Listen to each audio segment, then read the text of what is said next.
Olá pessoal, continuando com o que foi apresentado no primeiro vídeo da série A História Universal do Riso, eu agora vou apresentar para vocês como o humor ganhou os palcos, como que a comédia se tornou uma arte universal. É bem interessante notar que para isso teve que surgir os gregos, e os gregos são considerados os pais, os fundadores das artes cênicas, só que isso infelizmente não é bem verdade. Uma notícia triste para muita gente que os gregos não são os pais das artes cênicas. Na verdade, indianos, judeus e egípcios já tinham artes cênicas, mas os gregos são os pais de outra coisa, do teatro. Não estou falando da arte de atuar como teatro, não. O local teatro, o prédio teatro. Não existia isso antes dos gregos, por isso que eles são os pais do teatro. De se criar um local, um estabelecimento para se encenar peças teatrais. Isso é a casa, depois de séculos marginalizado, a comédia finalmente acha sua casa. Vocês vão notar que esse vídeo que eu estou fazendo é mais curto que o anterior, com pedido das pessoas que assistiram para fazer um vídeo mais curto. Muito bem. Aqui nós vemos que os atores usavam máscaras para interpretar. A triste representava a tragédia e a sorridente a comédia. Haviam também competições, tipo o festival de stand-up, em que eles faziam competições para escolher as melhores peças de teatro. Os nobres cidadãos gregos, aquelas pessoas assim bem conceituadas, eram escolhidas para julgar as tragédias. Já as comédias, eles escolhiam qualquer panaca da plateia, escolhiam qualquer um que estivesse por ali olhando para julgar a comédia. Então já naquela época havia uma marginalização da comédia, a comédia era considerada uma arte menor.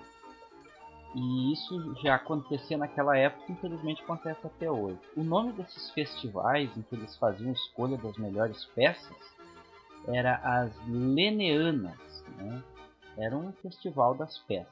O maior cômico grego foi Aristófanes. E Aristófanes ele era um cômico que ele fazia bastante sátira social política.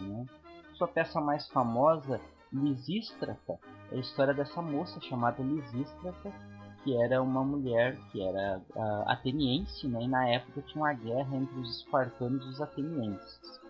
E ela achou uma maneira bastante diferente e inovadora de tentar trazer a paz à Grécia. Ela combinou isso entre as mulheres atenienses e espartanas, que elas iam fazer greve de sexo, enquanto os seus maridos não encontrassem a paz para a Acaia. E isso é bastante curioso, essa maneira de se tratar do problema da guerra, mas era essa forma. E nada escapava de Aristófanes, ele tirava onda com tudo, seja reis, filósofos, até com os deuses. Ele era o Rafinha Bastos da antiguidade. O Aristófanes incomodava. Por isso surgiu a nova comédia, com Menandro, que era uma comédia menos ácida, uma comédia menos satírica, que falava mais sobre as relações humanas.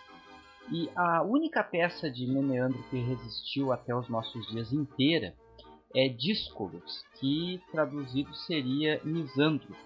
Misântropo é aquele cara que desconfia de todo mundo e que é um antipático por natureza, aquele que não gosta de seres humanos. O misântropo, no caso aqui, era pai de uma menina, por qual essa menina se apaixonou por um jovem rico e bonito, que também gostou dela. Só que como ele não confiava em ninguém, ele desconfiava de todo mundo, obviamente que ele não iria gostar. Chega o Império Romano, e na época do Império Romano, a arte cênica continua em alta e a comédia também. E Tito Márcio Plauto é o primeiro comediante romano a se destacar, um dos mais destacados comediantes romanos. É interessante que ele cria uma peça, que essa peça ela fala sobre um velho avarento, rico, mas que se fingia de pobre. E esse velho avarento ele guardava todo o ouro dele numa panela.